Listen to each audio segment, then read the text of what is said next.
Housing affordability remains a top issue for many Canadian voters, and the main federal parties are responding. The Liberals recently announced they would build, preserve, or repair 1.4 million homes over 4 years. They also promised to double the first-time home buyers tax credit, create a rent-to-own program, and launch a home buyers bill of rights.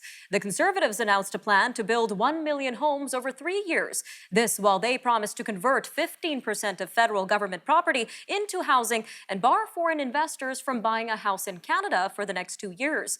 The NDP announced their plan to build 500,000 affordable homes over the next 10 years. They also promise a 20% foreign home buyers tax on non-Canadian citizens or permanent residents. This while they are also proposing to create a 30-year mortgage insured by CMHC.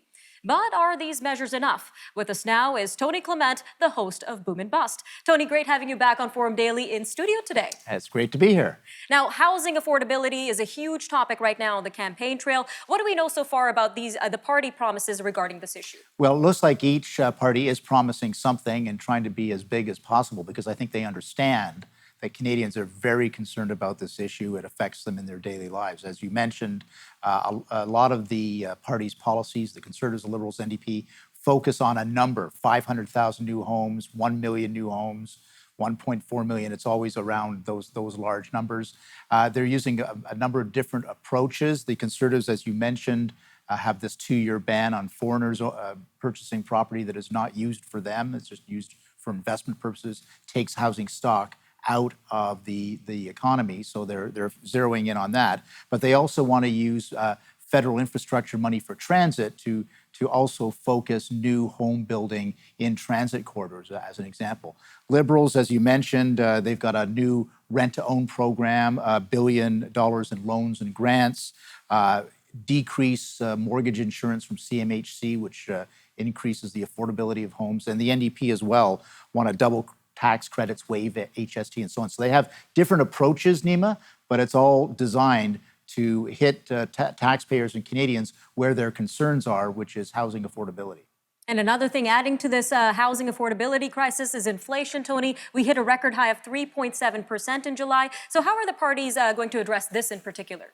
Well, they're not doing it directly. Mr. Trudeau famously said on the campaign trail that he's not very concerned, doesn't really turn his mind to monetary policy, which is in fact what inflation is.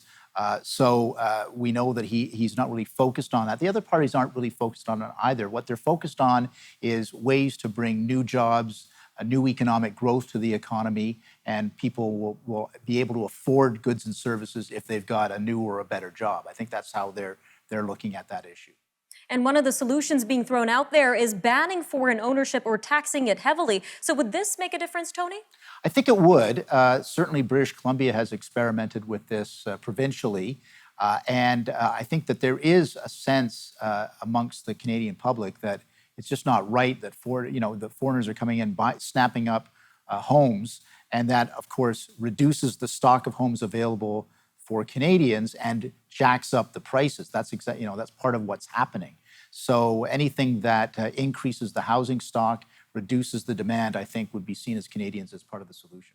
All right, Tony, just over a minute left, but let's get into jobs. So these rising home costs and inflations are outstripping wage increases in Canada. So how can the next Canadian government increase the number of high-paying jobs in Canada? Yeah, this is going to be a focus of the campaign for sure. The Conservative Party is really focused on helping small businesses get back into it after this COVID lockdown situation for the past year and a half. So they're looking at small business to do that. Of course, the Liberals have been in power. They've looked at individual payments to individual Canadians as the approach.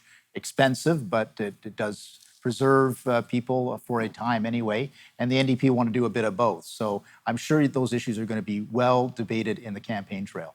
All right, Tony, just about a minute left, but what sort of industries can provide good, high-paying jobs in Canada that our parties should look into? Well, manufacturing for sure. That's been a traditional place.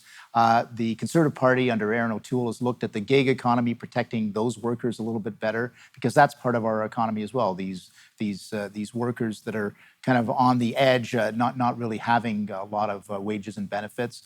And of course, you want to look at new industries as well. So how can we have an innovative economy? These are things that I think also will be debated in the campaign.